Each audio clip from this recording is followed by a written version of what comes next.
മുഖ്യമന്ത്രി പിണറായി വിജയനെതിരെ പുതിയ ആക്ഷേപവുമായി ഷോൺ ജോർജ് രംഗത്തെത്തിയിരിക്കുകയാണ്.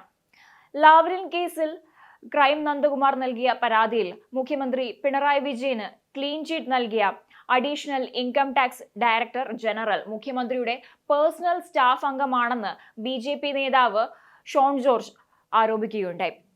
മുഖ്യമന്ത്രിയുടെ പേഴ്സണൽ സ്റ്റാഫിലുള്ള സ്പെഷ്യൽ ഓഫീസറാണ് R മോഹൻ എന്ന് പറയുന്നത്. 2008 ലാവ്ലിനുമായി ബന്ധപ്പെട്ട ആദായ നികുതി വകുപ്പ് അന്വേഷണത്തിൽ ക്ലീൻ ചീറ്റ് നൽകിയത് ഇദ്ദേഹമാണ്. ഉദ്ദിഷ്ട കാര്യത്തിന് ഉപകാരസ്മരണയായാണ് R മോഹനന് പേഴ്സണൽ സ്റ്റാഫിൽ ഇടം നൽകിയതെന്നാണ് ഷോൺ ജോർജ് ആരോപിക്കുന്നത്. തീർച്ചയായിട്ടും തിരഞ്ഞെടുപ്പ് അടുത്തിരിക്കുന്ന ഈ സാഹചര്യത്തിൽ ഇത്തരത്തിലുള്ള ആരോപണങ്ങൾ വരുന്നത് സാധാരണമാണ്. തിരഞ്ഞെടുപ്പ് അടുത്തിരിക്കുന്ന ഈ ഒരു സാഹചര്യത്തിൽ തീർച്ചയായും ഇത്തരത്തിൽ തിരഞ്ഞെടുപ്പ് മുന്നിൽ കണ്ടുകൊണ്ട് തന്നെയാണ് ആരോപണങ്ങളുമായി ഷോൺ ജോർജ് രംഗത്തെത്തിയിരിക്കുന്നത്. ഇതിനു മുൻപും ഇത്തരത്തിലുള്ള ആരോപണങ്ങളും വിമർശനവുമായി ഷോൺ ജോർജ് എത്തിയിരുന്നു. ഈ അന്വേഷണ ഉദ്യോഗസ്ഥൻ നൽകിയ റിപ്പോർട്ടും അദ്ദേഹത്തിന്റെ ഇടപെടലും അന്വേഷിക്കണമെന്ന് ആവശ്യപ്പെട്ടുകൊണ്ട് കേന്ദ്ര സർക്കാരിന് പരാതി നൽകുമെന്നും അദ്ദേഹം പറയുന്നുണ്ട്. അതുപോലെ ക്രൈം നന്ദകുമാർ ഹൈക്കോടതിയെ സമീപിച്ചാൽ ഈ കേസിൽ പുനരന്വേഷണത്തിന് സാധ്യതയുണ്ടെന്നും ഒരു ഉദ്യോഗസ്ഥൻ മുഖ്യമന്ത്രിക്ക് ക്ലീൻ ചീറ്റ് നൽകിയത് അതിൽ തെറ്റില്ല എന്നും, എന്നാൽ അതേ ഉദ്യോഗസ്ഥൻ മുഖ്യമന്ത്രിയുടെ പേഴ്സണൽ സ്റ്റാഫിൽ വർഷങ്ങളോളം ഇരിക്കണമെങ്കിൽ അതിനു പിന്നിൽ ഉപകാരസ്മരണയാണോ എന്ന് അദ്ദേഹം സംശയിക്കുന്നു എന്നൊക്കെയാണ് ഷോൺ ജോർജ് ആരോപിച്ചിരിക്കുന്നത്. അപ്പോൾ കഴിഞ്ഞ ദിവസം മുഖ്യമന്ത്രി ഈ വിഷയം, ഞാനിത് എൻ്റെ ശ്രദ്ധയിൽപ്പെടാനുള്ള കാര്യം കൂടെ ഒന്ന് പറഞ്ഞുകൊള്ളട്ടെ. കഴിഞ്ഞ ദിവസം മുഖ്യമന്ത്രിയിൽ സഭയിൽ നടത്തിയ പ്രസംഗത്തിൽ എൻ്റെ കൈകൾ പരിശുദ്ധമാണ്. ആദ്യം പറഞ്ഞത് ഒരു കമല ഇൻ്റർനാഷണലിനെ കുറിച്ചാണ്. രണ്ടാമത് അദ്ദേഹം പറഞ്ഞു SLC ലാവ്ലിൻ ഉൾപ്പെടെയുള്ള കാര്യങ്ങൾ. എൻ്റെ കൈകൾ പരിശുദ്ധമാണ്, എൻ്റെ തല ഉയർന്നു തന്നെ ഇരിക്കും. കൂടാതെ വഴിയിൽ കാണുന്ന വസ്തുക്കളൊക്കെ എൻ്റെയാണ്. കൊട്ടാരം പോലൊരു വീട്, അങ്ങനെ അതിനൊരു വീട് കാണിച്ചു ഇങ്ങനെ പറഞ്ഞു. അപ്പോൾ ഈ അന്ന് കമല ഇൻ്റർനാഷണലിനെ കുറിച്ച് മുഖ്യമന്ത്രി പറഞ്ഞപ്പോഴാണ് യഥാർത്ഥത്തിൽ ഇതിനെക്കുറിച്ചൊരു കേസ് പഴയത് കിടപ്പുണ്ടല്ലോ എന്ന് അറിയാൻ കഴിഞ്ഞത്.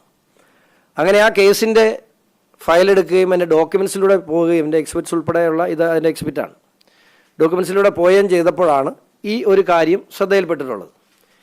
ഈ ഒരു കാര്യം ശ്രദ്ധയിൽപ്പെട്ടപ്പോൾ ഇതിൻ്റെ ഈ അന്വേഷണ റിപ്പോർട്ട് നൽകിയ ഉദ്യോഗസ്ഥൻ്റെ പേരിലേക്ക് എൻ്റെ ഒരു ശ്രദ്ധ പതിഞ്ഞു. നിങ്ങളെല്ലാവരും ഒന്ന് ശ്രദ്ധിച്ച നന്നായിരിക്കും. R Mohanan, additional income tax director general of income tax, Kochi. ഞാൻ പറഞ്ഞ ആളെ നിങ്ങൾക്ക് മനസ്സിലായോ? ആർക്കെങ്കിലുമൊക്കെ മനസ്സിലായിട്ടുണ്ടെന്ന് ഞാൻ വിശ്വസിക്കുന്നു. ഇത് മുഖ്യമന്ത്രിയുടെ സ്റ്റാഫ് ഓഫീസ് ബേഴ്സിൻ്റെ ലിസ്റ്റാണ്. എനിക്ക് കോപ്പിയും കൂടെ തരുന്നു. മുഖ്യമന്ത്രിയുടെ പേഴ്സണൽ സ്റ്റാഫിൽ 4ാം സ്ഥാനക്കാരനായി കാണുന്ന വ്യക്തി R മോഹനൻ തന്നെയാണ് മുഖ്യമന്ത്രിക്ക് ഈ ക്ലീൻ ചിറ്റ് നൽകിയ ഇൻകം ടാക്സ് ഉദ്യോഗസ്ഥനായ R മോഹനൻ.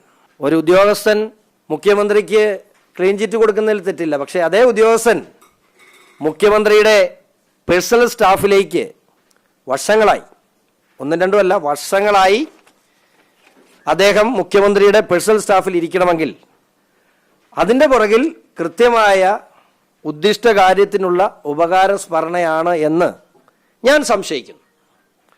സ്വാഭാവികമായും ഈ അന്വേഷണ ഉദ്യോഗസ്ഥൻ കൊടുത്ത റിപ്പോർട്ടിന്മേലും ഈ അന്വേഷണ ഉദ്യോഗസ്ഥൻ്റെ ഇടപാടിന്മേലും അന്വേഷണം ആവശ്യപ്പെട്ട് കേന്ദ്ര സർക്കാരിന് ഞാൻ പരാതി നൽകും. കാരണം ഇത് സംശയിക്കേണ്ടതാണ്. ലാവ്ലിൻ കേസിൽ കുറ്റവിമുക്തനാക്കിയെന്ന് അഭിമാനത്തോടെ പറയുന്ന മുഖ്യമന്ത്രി എങ്ങനെ കുറ്റവിമുക്തനായി എന്നതിലേക്കുള്ള ചൂണ്ടുവലകയാണ് ഇതെന്നും അദ്ദേഹം പറയുന്നുണ്ട്. കമല ഇന്റർനാഷണൽ എല്ലാവരും മറന്നുപോയതാണെന്നും ഇത് സഭയിൽ തന്നെ ഓർമ്മിപ്പിച്ചത് മുഖ്യമന്ത്രിയാണെന്നും അദ്ദേഹം വ്യക്തമാക്കുന്നുണ്ട്. ഈ ഉദ്യോഗസ്ഥന്റെ കഴിഞ്ഞകാല പ്രവർത്തനങ്ങളും കേസുകളിൽ നടത്തിയിട്ടുള്ള ഇടപെടലുകളിലും സമഗ്രമായ അന്വേഷണം വേണമെന്നൊക്കെ ഷോൺ ജോർജ് ആവശ്യപ്പെടുന്നുണ്ട്. അദ്ദേഹം മുഖ്യമന്ത്രിയുടെ പേഴ്സണൽ സ്റ്റാഫിൽ ഇരിക്കണമെങ്കിൽ അതിൻ്റെ പുറകിൽ കൃത്യമായ ഉദ്ദിഷ്ട കാര്യത്തിനുള്ള ഉപകാരസ്മരണയാണ് എന്ന് ഞാൻ സംശയിക്കുന്നു. സ്വാഭാവികമായും ഈ അന്വേഷണ ഉദ്യോഗസ്ഥൻ കൊടുത്ത റിപ്പോർട്ടിന്മേലും ഈ അന്വേഷണ ഉദ്യോഗസ്ഥൻ്റെ ഇടപാടിന്മേലും അന്വേഷണം ആവശ്യപ്പെട്ട് കേന്ദ്ര സർക്കാരിന് ഞാൻ പരാതി നൽകും. കാരണം ഇത് സംശയിക്കേണ്ടതാണ്. കാരണം മുഖ്യമന്ത്രിക്ക് എതിരെ അനുകൂലമായി മുഖ്യമന്ത്രിയെ ഹൈക്കോടതിയിൽ പെൻഡിംഗ് ഉണ്ടായിരുന്ന ഒരു കേസിൽ മുഖ്യമന്ത്രി നിരപരാധി ആണോ അല്ലയോ എന്നുള്ളത് രണ്ടാമത്തെ കാര്യം. അതൊക്കെ ചർച്ച ചെയ്യപ്പെടേണ്ടതാണ്, അന്വേഷണത്തിൻ്റെ പരിധിയിൽ നിൽക്കേണ്ടതാണ്, സുപ്രീം കോടതിയുടെ പരിഗണനയിൽ ഉൾപ്പെടെ നിൽക്കുന്ന കേസാണ്. പക്ഷേ അങ്ങനെ ഇത്തരത്തിലൊരു ക്ലീൻ ചിറ്റ് നൽകിയ ഉദ്യോഗസ്ഥനെ ആ കുറ്റാരോപിതനായ വ്യക്തി പേഴ്സണൽ സ്റ്റാഫിൽ വർഷങ്ങളായി നിയമിച്ചിട്ടുണ്ടെങ്കിൽ റിട്ടയർമെൻറ്റിന് ശേഷം അദ്ദേഹം നേരെ മുഖ്യമന്ത്രിയുടെ പേഴ്സണൽ സ്റ്റാഫിലേക്ക് എത്തി. അപ്പോൾ എന്താണ് ഈ റിപ്പോർട്ടിൻ്റെ മാത്രമല്ല, ഇപ്പോൾ ഇത് ക്രൈം നന്ദകുമാർ ഈ കേസുമായി ബന്ധപ്പെട്ട് ഹൈക്കോടതിയെ സമീപിച്ചാൽ ഈ കേസ് പുനരന്വേഷണത്തിന് ഓർഡർ കിട്ടാനും സാധ്യതയുണ്ട്. ഇപ്പോൾ എല്ലാവരും പറയുന്നൊരു വിഷയമാണല്ലോ, SLC ലാവലിൽ മുഖ്യമന്ത്രിയെ എന്നാ ചെയ്തു. SLC ലാവലിൽ മുഖ്യമന്ത്രി എങ്ങനെയാണ് എല്ലാ തവണയും തിരഞ്ഞെടുപ്പ് അടുത്തിരിക്കുന്ന സാഹചര്യങ്ങളിലൊക്കെ തന്നെ ഇത്തരത്തിലുള്ള വിമർശനങ്ങളും ആരോപണങ്ങളും അതുപോലെ തന്നെ മുൻപുണ്ടായിരുന്ന കേസുകളും ഒക്കെ കുത്തിപ്പൊക്കിക്കൊണ്ടുവരുന്ന ഒരു പ്രവണത എപ്പോഴും പ്രതിപക്ഷത്തിന്റെ ഭാഗത്തു നിന്ന് ഉണ്ടാവുന്നത് ഒരു പതിവായിരുന്നു. ഇതിനു മുൻപും നിയമസഭാ തിരഞ്ഞെടുപ്പ് അടുത്തിരുന്ന ഒരു കാലഘട്ടത്തിൽ, ഉമ്മൻചാണ്ടി സർക്കാരിന്റെ ഒരു കാലഘട്ടത്തിൽ ഇതുപോലെ തന്നെ ലാവലിൻ കേസ് CBIക്ക് വിട്ടുകൊടുക്കുന്ന ഒരു സാഹചര്യമൊക്കെ മുൻപ് ഉണ്ടായിരുന്നതാണ്. എന്നാൽ ക്രമേണ അത്തരത്തിലുള്ള വിമർശനങ്ങളും ആരോപണങ്ങളും ഒക്കെ കുറെ നാള് നിലനിന്നതിന് ശേഷം അത് കെട്ടടങ്ങുകയാണ് ഉണ്ടായത്. ലാവലിൻ കേസിന് ശേഷമാണ് സ്വപ്ന സുരേഷിന്റെ വിഷയമൊക്കെ വലിയ രീതിയിൽ തന്നെ കേരളം ഒന്നടങ്കം ചർച്ച ചെയ്തതും വലിയ രീതിയിൽ ഒരു വിഭാഗം അല്ലെങ്കിൽ പ്രതിപക്ഷം വലിയ രീതിയിൽ സർക്കാരിനെ വിമർശിച്ചുകൊണ്ടും താഴ്ത്തിക്കെട്ടാൻ ശ്രമിച്ചുകൊണ്ടും ഒക്കെ എത്തിയിരുന്നത്. ഇത്തരത്തിൽ സ്വപ്ന സുരേഷിന്റെയും സ്വർണ്ണക്കടത്ത് വിഷയവും അതുപോലെ തന്നെ ലാവലിൻ കേസും അതിനുമൊക്കെ ശേഷം എക്സാലോജിക് എന്ന കമ്പനിയെക്കുറിച്ചും മുഖ്യമന്ത്രിയുടെ മകൾ വീണ വിജയനെ കുറിച്ചും ഒക്കെ പല രീതിയിലുള്ള വിമർശനങ്ങൾ ഉയർന്നു കേൾക്കാൻ ആരംഭിച്ചു. എന്നാൽ മുഖ്യമന്ത്രി പിണറായി വിജയൻ തന്റെ മകളുടെ കമ്പനിയായ എക്സാലോജിക്കുമായി ബന്ധപ്പെട്ട വിഷയങ്ങൾക്കൊക്കെ തന്നെ മറുപടി നിയമസഭയിൽ പറയുകയുണ്ടായി. ഷോൺ ജോർജ് തന്നെയാണ് എക്സാലോജിക്കിനെ കുറിച്ചുള്ള വിമർശനങ്ങളുമായി രംഗത്ത് വന്നിരുന്നത്. എന്നാൽ അതിന് വേണ്ടത്ര ഒരു ജനശ്രദ്ധ പിടിച്ചു പറ്റാനോ ഒന്നും സാധിച്ചില്ല. മാത്രമല്ല മുഖ്യമന്ത്രി എല്ലാത്തിനുമുള്ള മറുപടി നിയമസഭയിൽ ഉന്നയിക്കുകയും അതുപോലെ തന്നെ പ്രതിപക്ഷത്തിന്റെ ഭാഗത്തു നിന്നും ഉയർന്നു കേട്ട വിമർശനങ്ങൾക്കും അതുപോലെ തന്നെ പല ഭാഗത്തു നിന്നും ഉണ്ടായ ചോദ്യങ്ങൾക്കും വിമർശനങ്ങൾക്കും എല്ലാം തന്നെ മറുപടി മുഖ്യമന്ത്രി നിയമസഭയിൽ പറയുകയുണ്ടായി. എക്സാലോജിക്കിന് വേണ്ടത്ര ഒരു ജനശ്രദ്ധ പിടിച്ചു പറ്റാൻ സാധിച്ചില്ല. അതുപോലെ തന്നെ ആ ഒരു വിഷയം ഷോൺ ജോർജിന് കേരളത്തിൽ കത്തിപ്പടർത്തുക എന്നൊരു നിലയിലേക്ക് കൊണ്ടുവരാനൊന്നും സാധിച്ചിരുന്നില്ല.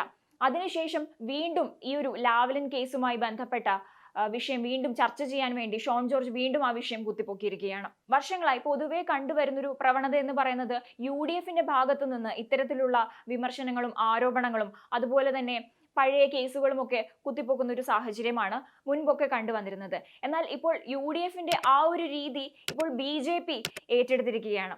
ഇത്തരത്തിൽ ഇങ്ങനെ ഒരു തിരഞ്ഞെടുപ്പ് അടുത്തിരിക്കുന്ന ഈ ഒരു കാലഘട്ടത്തിൽ തന്നെ, ഈ ഒരു സമയത്ത് തന്നെ ഇത്തരത്തിൽ ലാവലിൻ കേസ് കുത്തിപ്പൊക്കിക്കൊണ്ട് വരുന്നതിലൂടെ ഒരു ഭരണവിരുദ്ധ വികാരം സൃഷ്ടിക്കാനാണ് ഇവിടെ ശ്രമിച്ചുകൊണ്ടിരിക്കുന്നത്. ഇതിനു പിന്നിൽ പ്രത്യേക രാഷ്ട്രീയ അജണ്ടയുണ്ട്.